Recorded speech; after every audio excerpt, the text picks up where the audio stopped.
ওরা এখন চরম বিপদে। এবার ওদেরকে বাঁচানোর জন্য আসবে ঈসা আলাইহিস সালাতু ওয়াস সালাম। তো ঈসা আলাইহিস সালাতু ওয়াস সালামও এমন অলৌকিক ক্ষমতা নিয়ে আসবেন যে তার নিঃশ্বাস যতদূর পর্যন্ত যাবে, নিঃশ্বাসে কাফের মারা যাবে। আল্লাহু আকবার, আল্লাহু আকবার। নিঃশ্বাসের স্পর্শে কাফের মারা যাবে, রাসূল সাল্লাল্লাহু আলাইহি ওয়াসাল্লাম বলেছেন। আর ঈসা আলাইহিস সালাতু ওয়াস সালামের অলৌকিকত্ব এত টপ লেভেলের হবে যে দাজ্জালকে আলাদা করে হত্যা করা লাগবে না। দাজ্জাল যদি শুধু দেখে ঈসা আলাইহিস সালাতু ওয়াস সালামের দিকে, ইয়াজুবু কামা ইয়াজুবুল মা, পানিতে লবণ দিলে যেভাবে গলে যায় সেভাবে গলে যাবে, ছেড়ে দিলে গলেই মারা যাবে। কিন্তু ঈসা আলাইহিস সালাম ছাড়বেন না, নিজে হাতে হত্যা করবেন। যেখানে হত্যা করবেন ওটাও ইসরায়েলের সীমানার মধ্যে।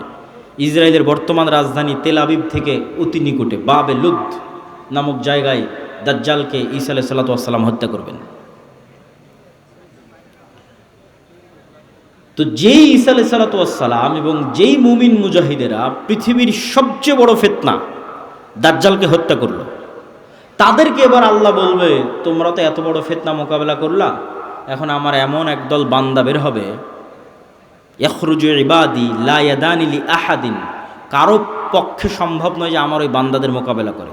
ঈসা আলাইহিস সালাম এত বড় নবী, তিনি পৃথিবীর সবচেয়ে বড় ফিতনা দাজ্জালকে হত্যা করলেন, তাকে আল্লাহ বলছে তুমিও পারবা না এখন যারা বের হবে। অতএব মুমিন মুজাহিদদের নিয়ে তুমি তুর পাহাড়ে আশ্রয় নাও।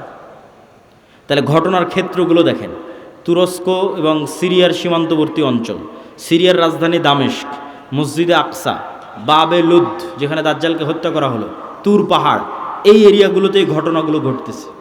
শেষ সময়ের ঘটনা এখানেই ঘটবে, শামে ঘটবে।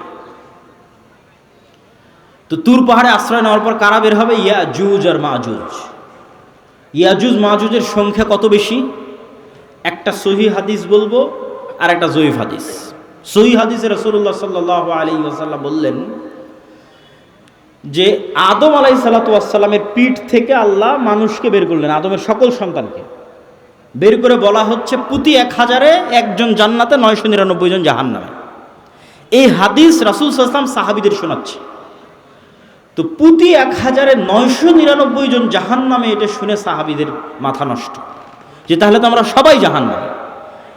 আদম সন্তানের 1000-এর 999 জন যদি জাহান্নামে যায় প্রতি 1000-এ, তাহলে তো আমরা সবাই জাহান্নামে। তখন মুহাম্মদ সাল্লাল্লাহু আলাইহি ওয়াসাল্লাম সাহাবীদের বলতেছে, হতাশ হয়েও না, এই 999 জনের বেশিরভাগই ইয়াজুজ মাজুজ। এই 999 জনের বেশিরভাগই ইয়াজুজ মাজুজ। তো কতজন জাহান্নামে যাবে ইয়াজুজ মাজুজের বাইরে স্বাভাবিক মানুষের মধ্যে থেকে, এটা তো আমরা জানি না। তো এই জন্য নির্ধারিত করে বলা মুশকিল, কিন্তু এতটুকু অন্তত বোঝা যায়, আইডিয়া করা যায় যে আদম আলাইহিস সালাতু ওয়াস সালাম থেকে নিয়ে কিয়ামত পর্যন্ত যত মানুষ আসবে তাদের কয়েক শত গুণ হচ্ছে ইয়াজুজ মাজুজ। এই হাদিস থেকে অন্তত এতটুকু বোঝা যায় যে আদম থেকে নিয়ে কিয়ামত পর্যন্ত যত মানুষ আমরা হব, এত মানুষের কয়েক শতগুণ হচ্ছে ইয়াজুজ মাজুজ। আর জয়ীফ হাদিসটা কি? জয়ীফ হাদিসটা হচ্ছে যে ইয়াজুজ মাজুজের এক প্রজন্ম তার জীবদ্দশায় 1000 প্রজন্মকে দেখে। বুঝেন, আমরা মানুষ জীবদ্দশায় সর্বোচ্চ 2টা প্রজন্ম দেখি অথবা 3টা প্রজন্ম।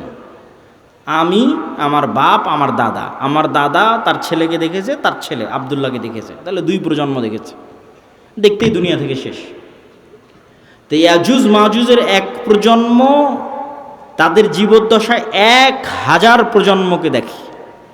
তাহলে কিভাবে তাদের জন্ম বৃদ্ধির হার এবং কিভাবে তাদের বৃদ্ধির হার, এটা সব উলদে আদম, আদমের সন্তান।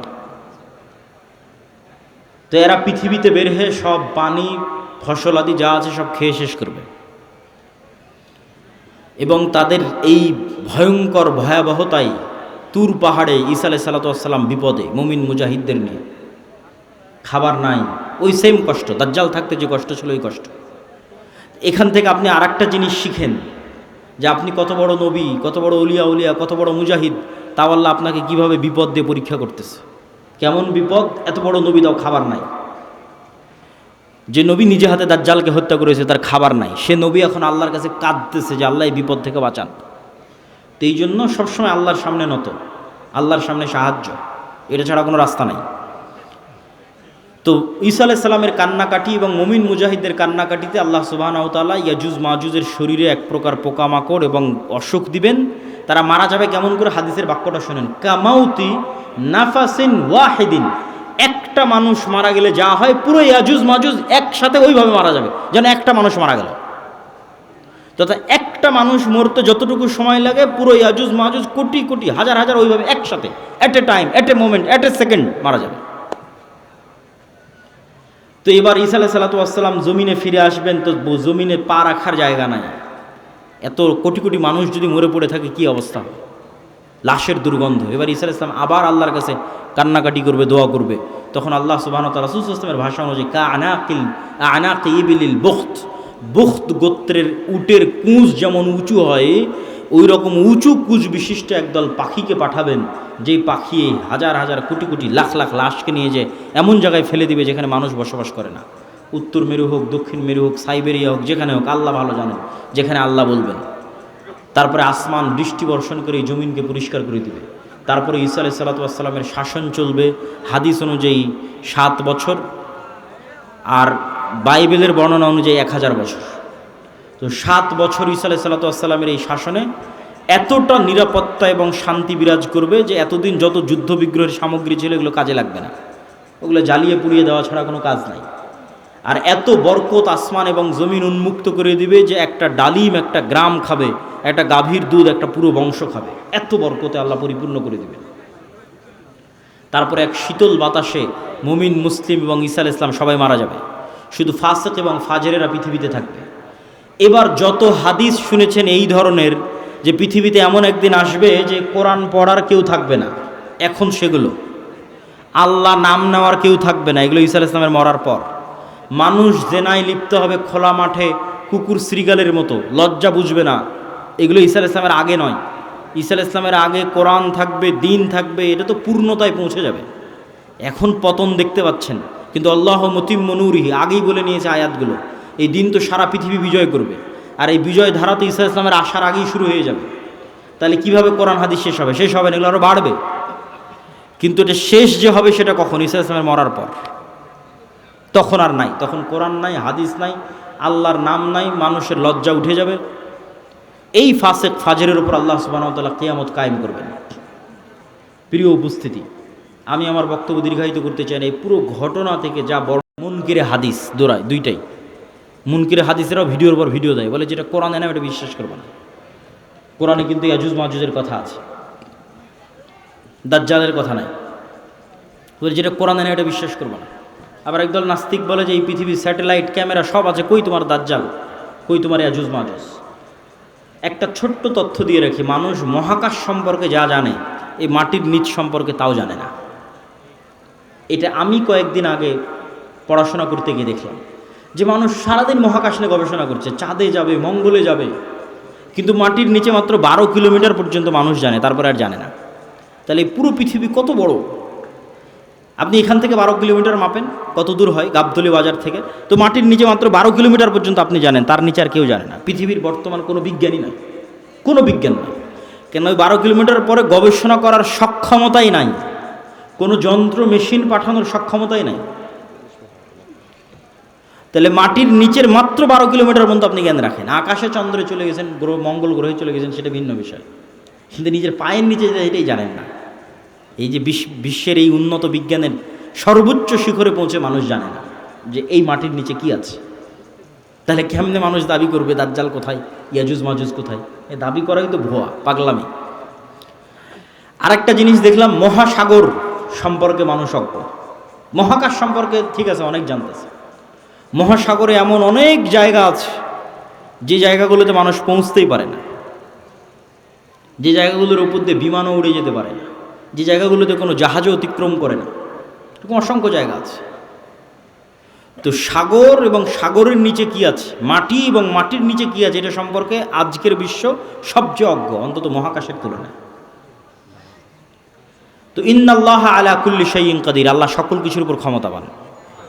আর কোনোটাই যদি না হয় তো অন্তত একটা উত্তর তো দেওয়াই যায়, যেটা আল্লাহ সুবহানাহু ওয়া তাআলা কোরআন মাজিদে বলছেন যে আল্লাহ 7 আসমান এবং 7 জমিন সৃষ্টি করেছেন, আর 7 জমিনে আল্লাহর আদেশ অবতীর্ণ হয়। কোরআনের আয়াত। 7 জমিন আল্লাহর। আর সবচেয়ে আরও একটা ভয়ঙ্কর বিষয় যে আল্লাহর আসমান বানাতে যত সময় লেগেছে জমিন বানাতেও তত সময় লেগেছে। 7 আসমান বানাতে যা টাইম 7 জমিন বানাতেও তাই টাইম। তাহলে 7 আসমান কত বড়, 7 জমিন তাহলে কত বড় হতে পারে? এখন ইয়াজুজ মাজুজ আর দাজ্জাল যদি অন্য জমিন থেকে বের হয়ে আসে, এই জমিনে কিছু করার নাই, এটাকে অস্বীকার করতে পারবে না যে না, নিশ্চিত নাই। তো অতএব আল্লাহ সুবহানাহু তাআলা সকল কিছুর উপর ক্ষমতাবান। এই জমিনেও থাকতে পারে, এই জমিনের সাগরেও থাকতে পারে, এই জমিনের নিচেও থাকতে পারে। মানুষের জ্ঞান পরিপূর্ণ নয়, অন্য জমিনেও থাকতে পারে, সেখান থেকেও আসতে পারে। এই জন্য সূরা কাহাফ, দাজ্জালের ফিতনা থেকে বাঁচতে সূরা কাহাফ পড়তে বলা হয়েছে।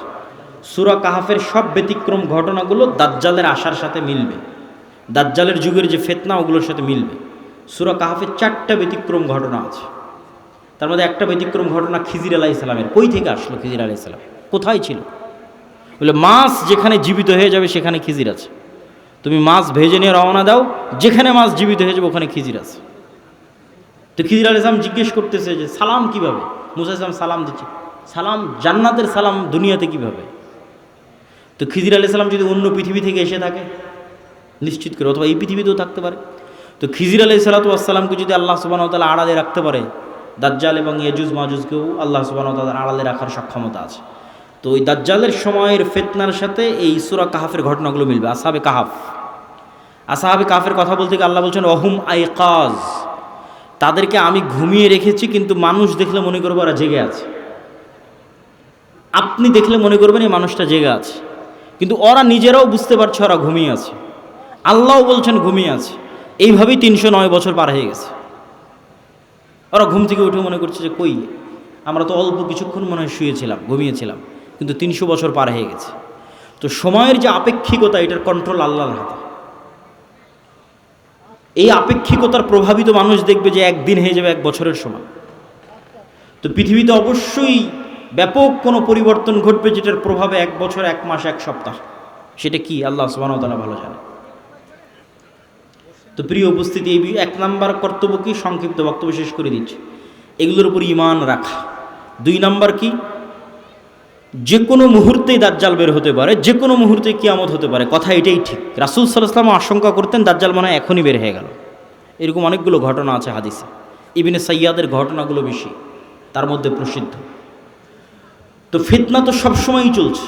তো ফিতনার সময় আপনি বেঁচে থাকবেন, ঈমান নিয়ে বেঁচে থাকবেন, এটার 2টা কাজ: পরকালের প্রতি সর্বোচ্চ জ্ঞান, সর্বোচ্চ ইয়াকিন, এবং অবৈধ 1 টাকার উপরে, অবৈধ ধন সম্পদ ক্ষমতার উপর ন্যূনতম লোভ না থাকা।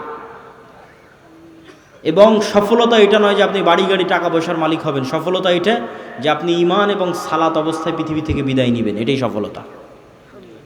তো আল্লাহ সুবহানাহু ওয়া তাআলা যেন আমাদের ঈমান অবস্থায়, সালাত অবস্থায় পৃথিবী থেকে বিদায় নেওয়ার তৌফিক দান করে, বলেন আল্লাহুম্মা আমিন।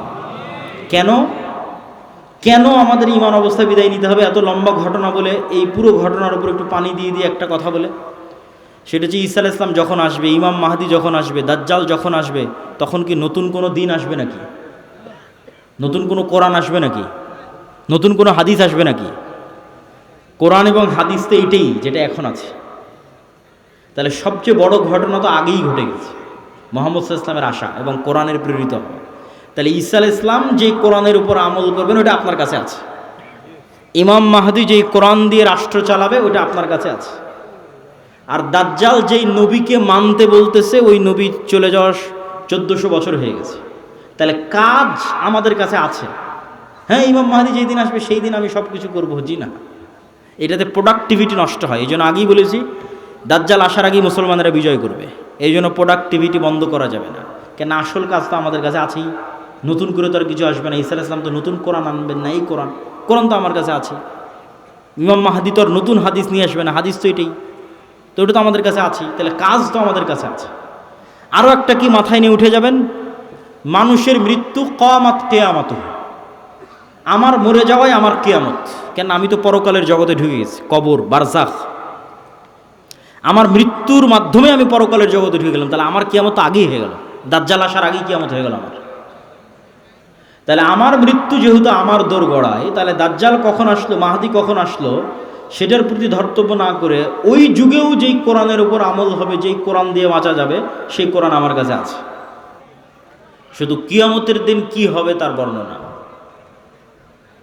মানুষ হবে বিক্ষিপ্ত পঙ্গপালের ন্যায়, হিমালয় পাহাড়ের মতো বড় বড় পাহাড়গুলো হবে আকাশে উড়ন্ত ধ্বনিত তুলার ন্যায়, আসমান ফেটে যাবে, জমিন চৌচির হয়ে যাবে, অসংখ্য বর্ণনা। আর এই ভয়ঙ্কর ভয়াবহ ঘটনাগুলো ঘটার আরও আগে পৃথিবীতে কি হবে তার কিছু বর্ণনা হাদিসে এবং কিছু বর্ণনা কোরআনে উল্লেখিত হয়েছে। আজকে আমরা পৃথিবী ধ্বংসের পূর্ব মুহূর্তে পৃথিবীতে সংঘটিত ফিতনা, এটির উপরে সংক্ষিপ্ত আলোচনা তুলে ধরার চেষ্টা করব ইনশাআল্লাহ। ওয়ামা তৌফিক ইল্লা বিল্লাহিল আলিয়্যিল আযীম। রাসূলুল্লাহ সাল্লাল্লাহু আলাইহি ওয়াসাল্লাম, ভাই এখানে দিয়েন না ভাই। রাসূলুল্লাহ সাল্লাল্লাহু আলাইহি ওয়াসাল্লাম বলেছেন, ইসলামের প্রথম যেই মালার যে বিভিন্ন দানা থাকে, একটা যদি গলায় মালা দিই তার অনেক দানা, ইসলামের প্রথম যে দানাটি পতন ঘটবে সেটি হচ্ছে খেলাফা। আর ইসলামের শেষ যে দানাটির পতন ঘটবে সেটা হচ্ছে সালাত। তথা এমন একটা সময় আসবে যখন মানুষ সালাত আদায় করবে না, কেউ না, একজনও নয়। আর প্রথম যেটার পতন ঘটে গেছে সেটা হচ্ছে খেলাফা। কিন্তু কিয়ামতের পূর্ব মুহূর্তে রাসূলুল্লাহ সাল্লাল্লাহু আলাইহি ওয়াসাল্লামের ভবিষ্যৎবাণী অনুযায়ী আবারও খেলাফত প্রতিষ্ঠিত হবে আলা মিনহাজিন নবুওয়াহ। নবুয়তের যে ভিত্তি, সেই ভিত্তির উপর যেভাবে খেলাফা প্রতিষ্ঠিত হয়েছিল আবু বকর, ওমর, উসমান এবং আলী রাদিয়াল্লাহু তাআলা আনহুমের খোলাফায়ে রাশিদিনের, কিয়ামতের শেষ মুহূর্তে এসে আবারও খেলাফা প্রতিষ্ঠিত হবে আলা মিনহাজিন নবুওয়াহ। আর কোরআনে বলা আল্লাহর ওয়াদা পূর্ণ হবে। কোরআনে বলা আল্লাহর ওয়াদা কি? হুয়াল্লাযী আরসালা রাসূলাহু বিল হুদা ওয়া দীনিল হক লিইয়ুযহিরাহু আলাদ দীনি কুল্লিহি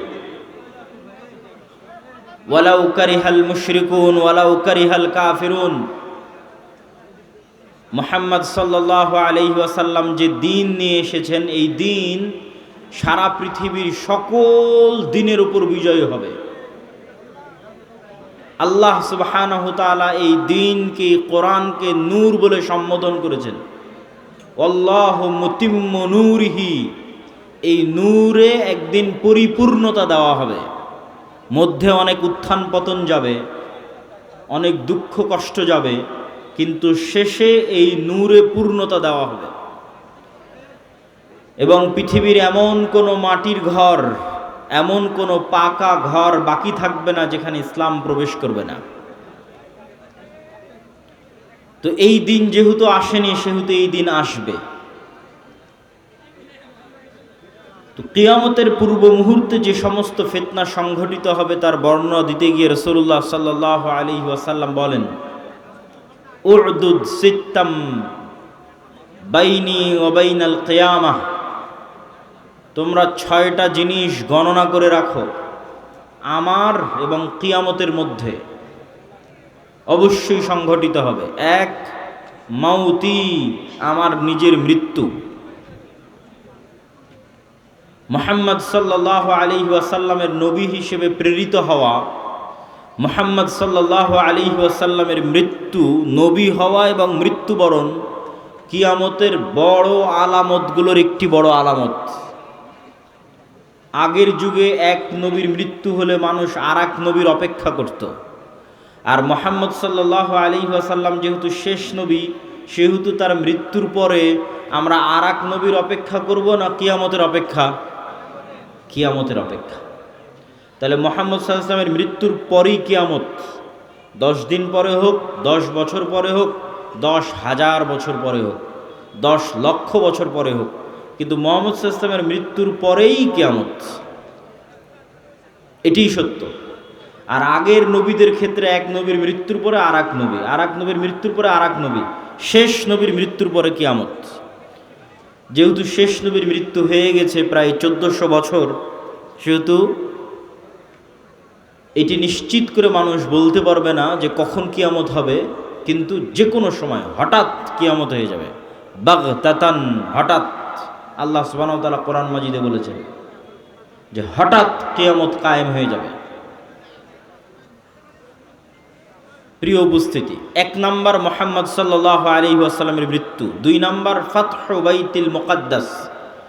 স্বেচ্ছাসেবকদের প্রতি আহ্বান জানাবো, ডানে ভিড় বেশি হচ্ছে, তথা আমার ডানে, এই ভিড়গুলোকে পিছনের দিকে নিয়ে গেলে সবচেয়ে ভালো হয়। স্টেজেও যারা দায়িত্বশীল আছেন তারা স্বেচ্ছাসেবকদের দিয়ে এই কাজটা একটু করিয়ে নেন। 2 নাম্বার হচ্ছে মসজিদে আকসা বিজয় হবে আমার এবং কিয়ামতের মধ্যে। রাসূল সাল্লাল্লাহু আলাইহি ওয়াসাল্লাম যখন মারা যাচ্ছেন তখন মসজিদে আকসা বিজয় হয়নি। তখন মসজিদে আকসা খ্রিস্টানদের কাছে আছে, রোমান এম্পায়ার, তাদের অনেক পবিত্র জায়গা, ইহুদিদেরও পবিত্র জায়গা, খ্রিস্টানদেরও পবিত্র জায়গা। তাহলে মুহাম্মদ সাল্লাল্লাহু আলাইহি ওয়াসাল্লাম মসজিদে আকসা তার জীবদ্দশায় বিজয় করে যাননি। তাহলে মুহাম্মদ সাল্লাল্লাহু আলাইহি ওয়াসাল্লাম ভবিষ্যৎবাণী করছেন যে এটা বিজয় হবে। তো মুহাম্মদ সাল্লাল্লাহু আলাইহি ওয়াসাল্লামের পরে এক খলিফার পরে ওমর রাদিয়াল্লাহু তাআলা আনহুর যুগে মসজিদে আকসা বিজয় হয়। দ্বিতীয়বার আরেকবার বিজয় হয় সুলতান সালাহুদ্দিন আইয়ুবীর যুগে। তৃতীয়বার আরও একবার বিজয় হতে পারে, আল্লাহু আলাম। মসজিদে আকসা বিজয় হবে। 3 নাম্বার, এমন ভয়ঙ্কর মহামারী, ছাগলে বা পশু প্রাণীতে যখন মড়ক লাগে, মুরগির খামারে যখন ভাইরাস ঢুকে মড়ক লাগে, তখন একটা মোরগও বাঁচে না। এরকম ভয়ঙ্কর মহামারীতে পৃথিবী সাফ হয়ে যাবে। পৃথিবীতে যা মানুষ বেঁচে আছে তার অনেক অল্প মানুষ বেঁচে থাকবে। তো রাসূল সাল্লাল্লাহু আলাইহি ওয়াসাল্লামের মৃত্যুর পর থেকে নিয়ে আজ পর্যন্ত অসংখ্য মহামারী হয়েছে। তো যে কোনো মহামারী বড় আকার ধারণ করলেই সাহাবা ইকরাম বা আলেম ওলামা মনে করতেন এটি সেই মহামারী, কিন্তু ভয়ঙ্কর ভয়াবহ মহামারী হবে এটি ঠিক। তারপরে রাসূল সাল্লাল্লাহু আলাইহি ওয়াসাল্লাম বললেন, এমন এক ফিতনা দেখা দিবে যেই ফিতনা আরবের প্রত্যেক ঘরে প্রবেশ করবে। আরবের একটি ঘরও বাকি থাকবে না, খালি থাকবে না, যেই ঘরে এই ফিতনা প্রবেশ করবে না। কিছু আলেম ওলামা ব্যাখ্যা করেছেন এই ফিতনা মোবাইলের ফিতনা, কেউ ব্যাখ্যা করেছেন এই ফিতনা যুদ্ধ বিগ্রহ মারামারি গণ্ডগোল সেই ফিতনা, তথা এমন গৃহযুদ্ধ এবং এমন গণ্ডগোল এমন মারামারি দেখা দিবে যেই মারামারি যেই যুদ্ধে আরবের প্রত্যেক ঘর যুক্ত হয়ে যাবে। আরবের একটি ঘরও মুক্ত থাকবে না, পৃথিবীর সব ঘর নয়, আরবের প্রত্যেক ঘর যুক্ত হয়ে যাবে। তারপর রাসূল সাল্লাল্লাহু আলাইহি ওয়াসাল্লাম বললেন, সুম্মা হুদনাতুন বাইনাকুম ওয়া বাইনার রোম, তারপর একটা চুক্তি হবে, ঐতিহাসিক চুক্তি তোমাদের মধ্যে আর রোমানদের মধ্যে। এই চুক্তির প্রেক্ষাপটে রোমান খ্রিস্টান এবং মুসলমানেরা এক তৃতীয় পক্ষের বিরুদ্ধে যুদ্ধ করবে। সেই তৃতীয় পক্ষের বিরুদ্ধে যুদ্ধে মুসলমান এবং খ্রিস্টানেরা বিজয়ী হবে। তারপরে কোনো একজন খ্রিস্টান ক্রুশ উঁচিয়ে ধরে বলবে এটার কারণে আমরা বিজয় হয়েছি। তখন এক মুসলমান ক্ষিপ্ত হয়ে গিয়ে ওই ক্রুশকে ভেঙে দিবে, কিছু বর্ণনায় আছে ওই ব্যক্তিকে হত্যা করবে। স্বেচ্ছাসেবক ভাইদের অনুরোধ করব আপনারা পিছনে বসার ব্যবস্থা করেন। বসার ব্যবস্থা না থাকার কারণে মানুষ দাঁড়িয়ে আছে। তো ক্রুশ ভেঙে ফেলা অথবা ক্রুশ উত্তোলনকারী ব্যক্তিকে হত্যার মাধ্যমে রোমান খ্রিস্টান এবং মুসলমানেরা মুখোমুখি দাঁড়িয়ে যাবে। আর রোমান খ্রিস্টানদের সাথে মুসলমানদের এই যুদ্ধ হবে পৃথিবীর ইতিহাসের সবচেয়ে ভয়াবহ যুদ্ধ। মালহামা নামটি এখন অনেক পরিচিত, আর ইংরেজিতে আরমাগেডন নামটি অনেক পরিচিত। বাইবেলের প্রফেসি অনুযায়ী শেষ জামানায় এক ভয়ঙ্কর যুদ্ধ হবে, যেটিকে তারা বলে আরমাগেডন, ভয়ঙ্কর যুদ্ধ। ওইটারই ইসলামিক টার্মিনোলজি পরিভাষা অনেকেই মনে করে যে আল মালহামা বা আল মালহামা আল কুবরা, ভয়ঙ্কর যুদ্ধ। যেই যুদ্ধের মতো ভয়ঙ্কর যুদ্ধ অতীতে কোনোদিন হয়নি, পরে ভবিষ্যতে আর কোনোদিন হবে না। এই যুদ্ধটা কাদের কাদের মধ্যে সংঘটিত হবে? খ্রিস্টান রোমানদের মধ্যে এবং মুসলমানদের মধ্যে। রাসূলুল্লাহ সাল্লাল্লাহু আলাইহি ওয়াসাল্লামের ভাষা অনুযায়ী সেই দিন খ্রিস্টানেরা একত্রিত হবে তাহতা সামানিনা রায়া, ৮০টি পতাকার অধীনে। তাহতা কুল্লি রায়াতিন, প্রত্যেক পতাকার অধীনে ইসনা আশারা আলফ, ১২,০০০ করে সেনাবাহিনী থাকবে, যোদ্ধা, ফাইটার। তো ৮০টি পতাকার অধীনে ১২,০০০ করে সেনাবাহিনী থাকলে ক্যালকুলেটরে চাপলে দেখবেন প্রায় ৯.৫ লক্ষ থেকে ১০ লক্ষ মানুষ নয়, শুধু যোদ্ধা, তথা ১০ লক্ষ যোদ্ধা একত্রিত হবে মুসলমানদের বিরুদ্ধে যুদ্ধ করার জন্য। রাসূল সাল্লাল্লাহু আলাইহি ওয়াসাল্লাম এই যুদ্ধের জায়গার নামও বলে দিয়েছেন, বলেছেন লা তাকুমুস সাআ, ততদিন কিয়ামত হবে না যতদিন না হাত্তা তুকাতিলুনার রোম, যতদিন না তোমরা রোমানদের বিরুদ্ধে যুদ্ধ করেছো বিল আমাক আও বিদাবিক, আমাক এবং দাবেক নামক জায়গায় যতদিন না তোমরা রোমানদের বিরুদ্ধে যুদ্ধ না করেছো ততদিন কিয়ামত হবে না। তো এই আমাক এবং দাবেক নামক জায়গাটি বর্তমান সিরিয়া এবং তুরস্কের সীমান্তবর্তী অঞ্চল। সিরিয়ার সীমান্তবর্তী ইদলিব, আলেপ্পো, আরবিতে বলে হালব, ইংরেজিতে বলে আলেপ্পো। এই হালব বা আলেপ্পোর হচ্ছে তুরস্কের সাথে লাগানো একটি সিরিয়ার শহর। এই সীমান্তবর্তী অঞ্চলেই এই জায়গাগুলো আছে মর্মে যারা ইতিহাসবিদ, যারা মানচিত্র নিয়ে গবেষণা করেন তাদের দাবি। আল্লাহু আলাম। এই যুদ্ধের ভয়াবহতা বলতে গিয়ে রাসূলুল্লাহ সাল্লাল্লাহু আলাইহি ওয়াসাল্লাম বললেন, সেই দিন এই যুদ্ধে এত মানুষ মারা যাবে। আরেক বর্ণনা অনুযায়ী এই যুদ্ধ প্রায় ৪ দিন ব্যাপী চলবে, পঞ্চম অথবা ষষ্ঠতম দিনে গিয়ে বিজয় হবে, অথবা চতুর্থ। তো ৪ দিন যুদ্ধ চলবে। প্রথম ৩ দিন ফলাফল ছাড়াই যুদ্ধ শেষ হবে, শুধু মৃত্যু আর লাশ, লাশের সারি আর মৃত্যু। আর চতুর্থতম, পঞ্চমতম অথবা ষষ্ঠতম দিনে গিয়ে বিজয় নির্ধারণ হবে মুসলমানদের। লাশের সংখ্যা এবং সারি বলতে গিয়ে রাসূল সাল্লাল্লাহু আলাইহি সাল্লাম বলেছেন যে একটি পাখি যদি আকাশে উড়ে তাহলে ১ মাস উড়লেও মানুষের লাশ যেহেতু শেষ হবে না, লাশের দুর্গন্ধ যেহেতু শেষ হবে না, সেহেতু পাখি দুর্গন্ধমুক্ত ফাঁকা জায়গায় বসতেও পারবে না। পাখি পড়ে মারা যাবে, তবুও কোনো ভালো বসার মতো ফাঁকা জায়গা পাবে না ১ মাস উড়লেও। তাহলে এখান থেকে একটা পাখিকে উড়িয়ে দিলে ১ মাসে সে যতদূর যাবে, এই পুরো এরিয়া যদি চতুর্দিক থেকে মাপা হয় তো দেখা যাবে সবই লাশ। তাহলে কত লক্ষ, কত কোটি মানুষের লাশ হতে পারে, আল্লাহু আলাম। রাসূল সাল্লাল্লাহু আলাইহি ওয়াসাল্লাম বলছেন, গনিমতের বন্টনে কেউ সন্তুষ্ট হবে না। কেন? ওয়ারিসই নাই। সন্তুষ্টি কেমনে হবে? ওয়ারিস নাই। ওয়ারিস নাই কেন? এক বংশে যদি ১০০ জন সদস্য থাকে তো ৯৯ জনই মারা যাবে, একজন বেঁচে থাকবে, তাহলে তো কোনো ওয়ারিস নাই। যেহেতু কোনো ওয়ারিস নাই সেহেতু কোনো আনন্দ নাই। তো গনিমতের মাল বন্টনে আনন্দ হবে না, কেননা ওয়ারিস বিহীন হবে সবাই। পুরো বংশের সব মারা যাবে, একজন বেঁচে থাকবে। রাসূলুল্লাহ সাল্লাল্লাহু আলাইহি ওয়াসাল্লাম এই মালহামা বা এই ভয়ঙ্কর যুদ্ধ এটির বর্ণনা দিতে গিয়ে বলেন, মুসলমানেরা সেই দিন ৩ ভাগে বিভক্ত হবে।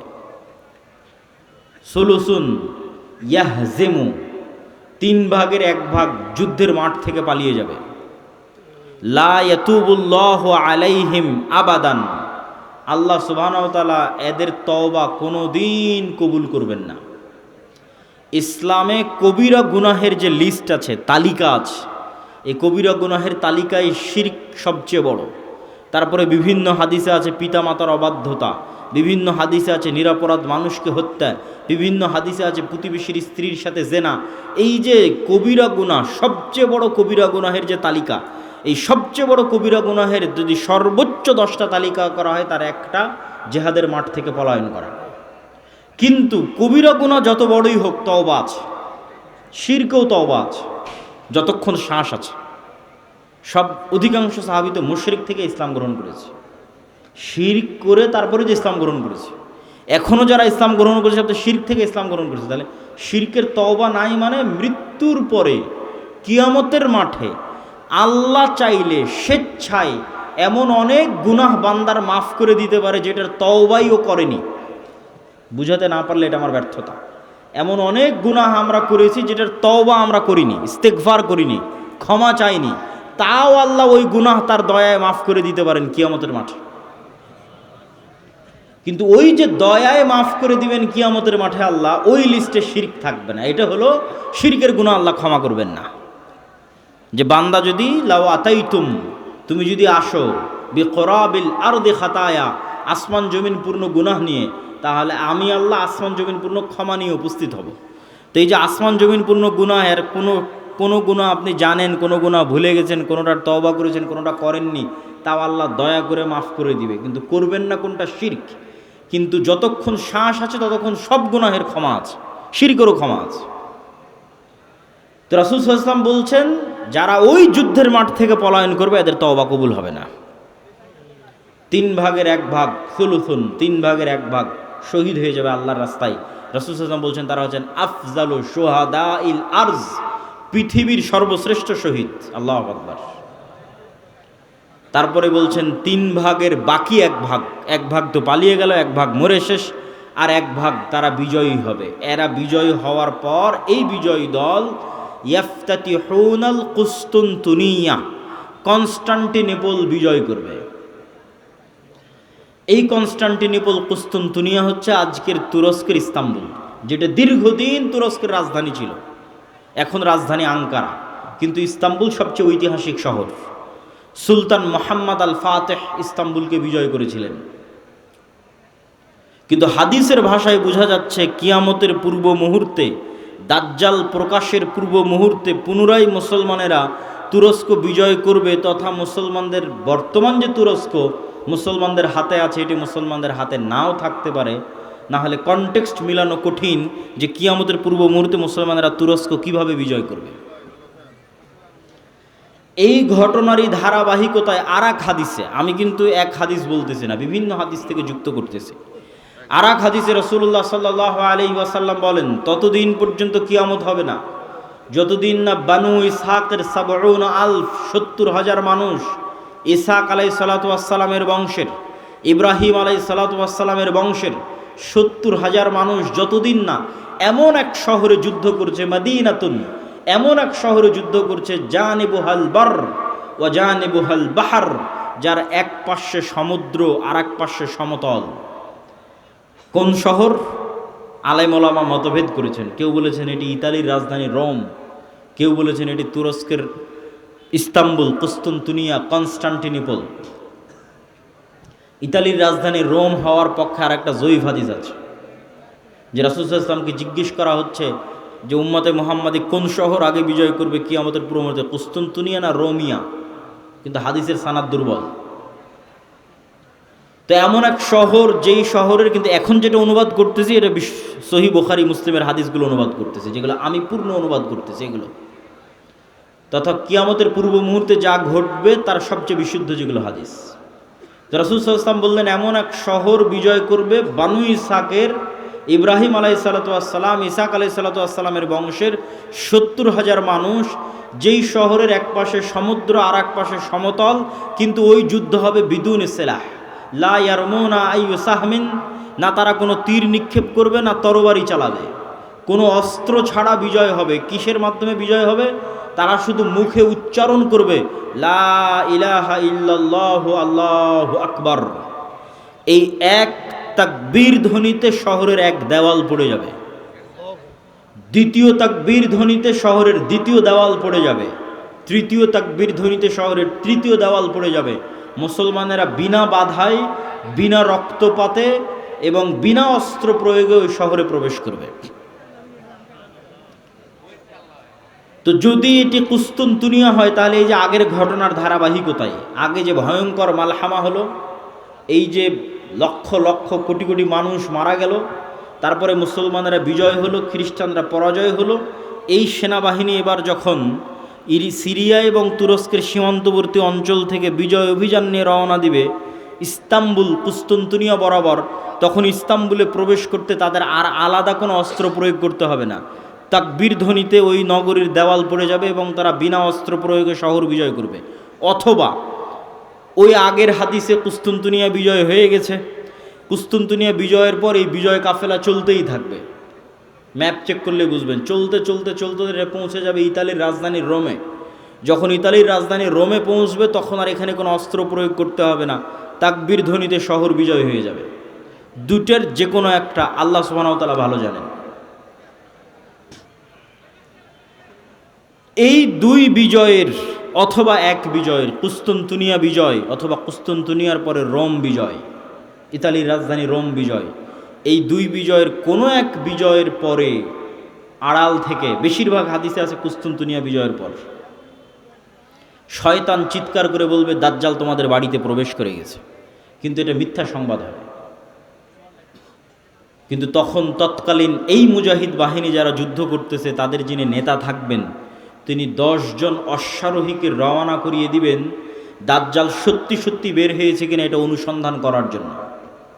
তো রাসূলুল্লাহ সাল্লাল্লাহু আলাইহি ওয়াসাল্লাম বলছেন এই যে 10 জন বের হবে, আসমাহুম ওয়া আসমা আবাইহিম, এদের নাম, এদের বাপ দাদার নাম, এদের গায়ের রং, এদের ঘোড়ার গায়ের রং সব আমি এখন বলে দিতে পারবো, এখন যেন আমি দেখতে পাচ্ছি।